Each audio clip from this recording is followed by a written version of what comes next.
आपको याद तो होगा कि बांग्लादेश से अगस्त में शेख हसीना देश छोड़कर भागी थी। तमाम बवाल मचा था और वो बवाल अब तक चल रहा है। लेकिन अब एक और खबर आ रही है। खबर यह है कि अब यूनुस के खिलाफ जनता जाग गई है और खबर यह भी है कि फरवरी में यूनुस भी देश छोड़कर भागने वाले हैं, क्योंकि बड़े बड़े सपने दिखाने वाले मोहम्मद यूनुस से अब जनता ऊब चुकी है। उनके खिलाफ प्रोटेस्ट हो रहे हैं, प्रदर्शन हो रहे हैं। प्रदर्शनकारी उनके घर तक जा पहुंचे। तस्वीरें देखते रहिए आप। जमकर बवाल काटने लगे। सवाल यह है कि क्या मोहम्मद यूनुस का राज, उनका शासन अब खतरे में है? क्या शेख हसीना का दौर अब वापस आने वाला है? जनता को जगाने का ऑर्डर क्या अमेरिका से आया है? आज इसी मुद्दे पर मैं सर्वे लेकर आया हूं।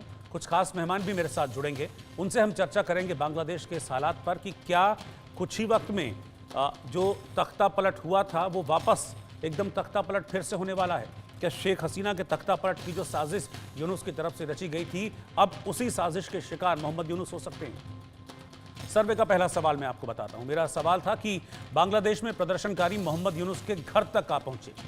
क्या मोहम्मद यूनुस का राज, उनका शासन अब खतरे में है? 66% लोगों ने कहा कि हां, लगता तो ऐसा ही है कि मोहम्मद यूनुस का राज अब खतरे में आ गया है। प्रदर्शनकारी घर तक पहुंच गए और शेख हसीना वाली तस्वीर दोबारा से दिखने लगी। 26% लोगों ने इसका नाम जवाब दिया। इस सर्वे का अगला सवाल था कि क्या बांग्लादेश में शेख हसीना का दौर वापस आ पाएगा? इसके जो रिजल्ट्स हैं उसमें बड़ा कॉन्ट्रडिक्शन सामने आया। 46% लोगों ने कहा कि हां, शेख हसीना का दौर वापस आने वाला है। 45% लोगों ने ना में जवाब दिया, जबकि 9% लोगों ने कहा कि वो इस पर कुछ कह नहीं सकते हैं। तो 50-50 वाला मामला बना हुआ है कि शेख हसीना वापस बांग्लादेश आ भी पाएंगी या नहीं। लेकिन हाँ, 66% की मेजॉरिटी से लोगों ने ये ज़रूर कहा कि मोहम्मद यूनुस का शासन, उनकी कुर्सी, उनका तख्त ताज इस वक्त खतरे में है। मेरे साथ दो खास मेहमान हैं। ब्रिगेडियर रिटायर्ड शारदेंदु जी, जो कि डिफेंस एक्सपर्ट हैं, वो इस वक्त साथ में हैं। डॉक्टर संदीप त्रिपाठी, विदेश मामलों के जानकार हैं, वो भी इस वक्त साथ में जुड़ गए हैं। मैं पहले ब्रिगेडियर शारदेंदु आपके पास आ रहा हूँ। लगभग वैसी ही तस्वीर हमको दिखी है। शेख हसीना के समय की तस्वीर आपको याद होगी, किस तरह के प्रोटेस्ट हुए थे। उतनी ग्रेविटी तो उसकी नहीं थी, लेकिन उससे कम भी नहीं थी। सड़कों पर भीड़ थी हजारों छात्रों की। ये वही छात्र थे जो उस वक्त भी प्रोटेस्ट कर रहे थे, और अब छात्र प्रोटेस्ट करते हुए इस बार मोहम्मद यूनुस के घर तक जा पहुंचे। क्या वही टाइम वापस आने वाला है?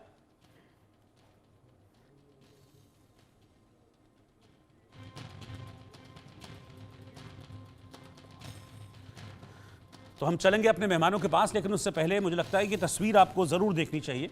ये तस्वीर देखिए, ये प्रोटेस्ट कर रहे हैं, ये छात्र हैं जिन्होंने इस बार मोर्चा खोला है, और मोर्चा इस बार मोहम्मद यूनुस के खिलाफ खोला है। अब आप महीने गिन लीजिए। अगस्त में शेख हसीना के खिलाफ ऐसी ही तस्वीर उभर कर सामने आई थी जब उनको देश छोड़कर भागना पड़ा था।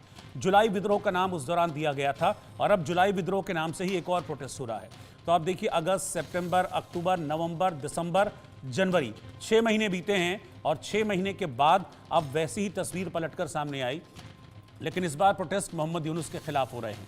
और ख़ास बात यह है कि प्रोटेस्ट करने वाले उस वक्त, यानी कि जब शेख हसीना का शासनकाल था, उस वक्त भी छात्र थे। छात्रों के विद्रोही गुट बन गए थे जिन्होंने शेख हसीना के शासन को उस वक्त उखाड़ फेंका था, और नौबत इस तरह की आ गई थी कि शेख हसीना को देश छोड़कर भागना पड़ा था। और मैं ब्रिगेडियर शारदेंदु के पास चल रहा हूँ। ब्रिगेडियर शारदेंदु, क्या वही तस्वीर बनती हुई दिख रही है? क्योंकि प्रोटेस्ट के लिए छात्र सड़कों पर उतरे हुए हैं, और अब वो मोहम्मद यूनुस के घर तक जा पहुंचे हैं प्रोटेस्ट करते करते। काफी हल्ला हंगामा हुआ है, हमने तस्वीरें देखी हैं। देखिए, जिस तरीके से मोहम्मद यूनुस पैराशूट शूट करके ऊपर से सत्ता में आए, उसी तरीके से इनके अगेंस्ट देखिए प्रोटेस्ट शुरू हो गया। कितने दिन तक आखिर स्टूडेंट इस चीज का इंतजार करते कि एक तरीके की व्यवस्था जिसमें लॉ एंड ऑर्डर प्राथमिकता है, उसको एस्टेब्लिश किया जाता। आप पूरी तरीके से फंडामेंटलिस्ट, इस्लामिक फंडामेंटलिस्ट के गोदी में जाके बैठ गए, और आपने देश का तबाही कर दी।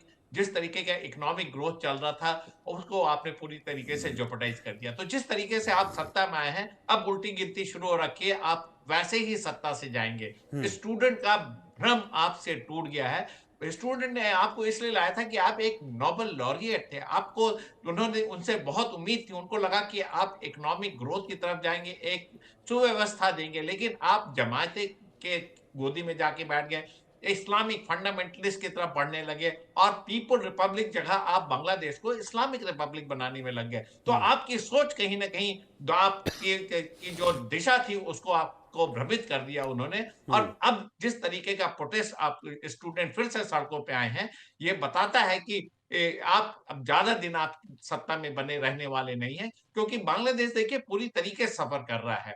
हिंदुस्तान के अगेंस्ट आपने पूरी तमाम तरीके के बयानबाजी की, तमाम तरीके के आप जियो पॉलिटिकल रीअलाइनमेंट में चले गए, जिसमें आप पाकिस्तान के मिलिट्री एडवाइजर, आईएसआई के लोगों को अपने देश में बुला के रेकी करा रहे हैं, ट्रेनिंग करा रहे हैं। तो आपका पूरा शिफ्ट हुआ एक जियो पॉलिटिक्स में, और ये एक्सेप्टेबल इस रीजन नहीं है। ये रीजन में इनस्टेबिलिटी पैदा करता है। देश का आपके तो नुकसान हो ही रहा है। इकोनॉमिक ग्रोथ आपकी अच्छी थी, वो पूरी तरीके से खत्म हो रखी है। बायलैटरल ट्रेड हिंदुस्तान के साथ आपका बहुत अहम था। आपकी पूरी हिंदुस्तान के ऊपर डिपेंडेंसी थी, और हिंदुस्तान भी आपको तमाम तरीके की सुविधाएं मुहैया करा रहा था। हमारे बायलैटरल टॉक्स बहुत अच्छे थे, बायलैटरल इश्यूज काफी उम्दा थे, जिसकी वजह से आपकी तरक्की हो रही थी। और हिंदुस्तान को इसका फायदा यह था कि हमारे नॉर्थ ईस्टर्न स्टेट में एक तरीके का पीस था।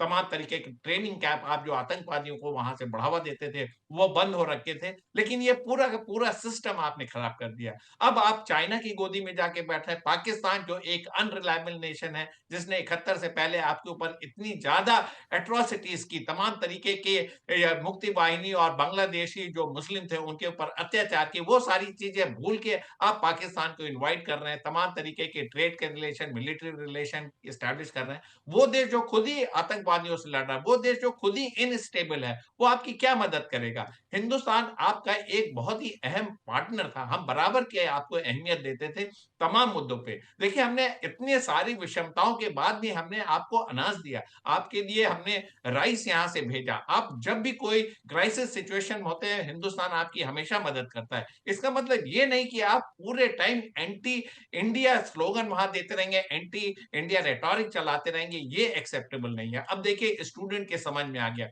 स्टूडेंट वो जमात है, देखिए वो बहुत ही वाइब्रेंट है, उनकी सोच लिमिट नहीं होती है। अगर उन्होंने देखा कि 6 महीने में आपने देश में डिलीवरी नहीं की, लॉ एंड ऑर्डर एस्टैब्लिश नहीं किया, जिस तरीके की एक्सपेक्टेशन थी कि आप जल्दी से जल्दी इलेक्शन करा देंगे और जो जनता की सरकार होगी वो वहां पे काबिज होगी, ये सब होता हुआ नहीं दिख रहा है। आप सिवाय बीएनपी के और जमात के खेमे में जाके खड़े होगा, और एक तरीके से मुस्लिम फंडामेंटलिस्ट को जो आपने बढ़ावा दिया, उससे वहां की जनता बहुत ही खफा है, ऐसा मेरा मानना। और जब भी आप बांग्लादेशी के किसी भी नागरिक से बात करें, उनके पत्रकारों से बात करें, तो आपको पता लगता है कि वहां ये सेंटीमेंट नहीं है, एंटी इंडिया सेंटीमेंट नहीं है।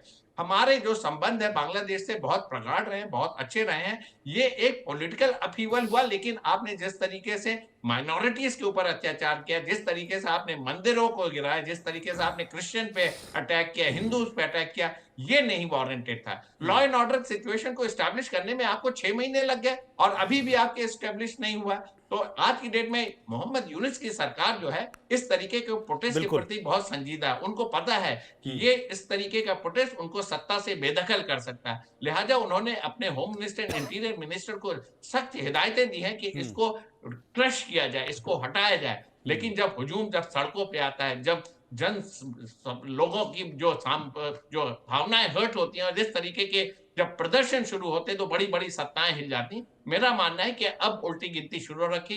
या तो वो जल्दी से जल्दी इलेक्शन डिक्लेयर कराए, और हाँ। अंडर इंटरिम गवर्नमेंट एक election, free and fair election कराए। आवामी लीग को भी उसमें पार्टिसिपेट करने दें, क्योंकि वो एक बहुत बड़ी पार्टी बांग्लादेश की रही है। आप आवामी लीग के बगैर इलेक्शन कराते हैं, तो वो वन साइडेड इलेक्शन हो जाएगा। बिल्कुल, बिल्कुल, उसका भी हाल वही होगा जैसा कि शेख हसीना ने इलेक्शन कराया था, कि बीएनपी के नेता जेल में थे, इलेक्शन कराए, वन साइडेड रिजल्ट आया। उसका रिजल्ट ये हुआ कि स्टूडेंट सड़क पे आए और तमाम तरीके के प्रोटेस्ट हुए, और आपको सत्ता छोड़नी पड़ी। इस गलती को मोहम्मद यूनुस ना दोहराए, मेरा ऐसा मानना। और जो इकोनॉमिक पॉलिसी आपकी थी, वो कहां चली गई? वो इकोनॉमिक पॉलिसी ये बोलती कि आप चाइना का इमिग्रेशन अपने यहाँ करें, पाकिस्तान के मिलिट्री और आईएसआई के लोगों को अपने यहाँ बुलाए, अपने यहाँ ट्रेनिंग के लिए उनको न्योता दें, और तमाम तरीके के जो आपके ट्रेड के रिलेशन थे उसको पूरी तरीके से हिंदुस्तान से खत्म कर दें, और लगातार हिंदू एंटी इंडिया एक सेंटीमेंट को वहां उजागर करके फंडामेंटलिस्ट के साथ खड़े हो जाए। तो कहीं ना कहीं आपकी पॉलिसी में चूक हुई, आपकी फॉरेन पॉलिसी में चूक हुई, बिल्कुल। और आपकी मुझे जो लगता है कि लाइन वहाँ ऑफ की थिंकिंग है उसमें चूक हुई है। जो जो प्रोटेस्टर्स हैं, जो बांग्लादेश की पब्लिक है, उनको भी चीजें दिख रही होंगी।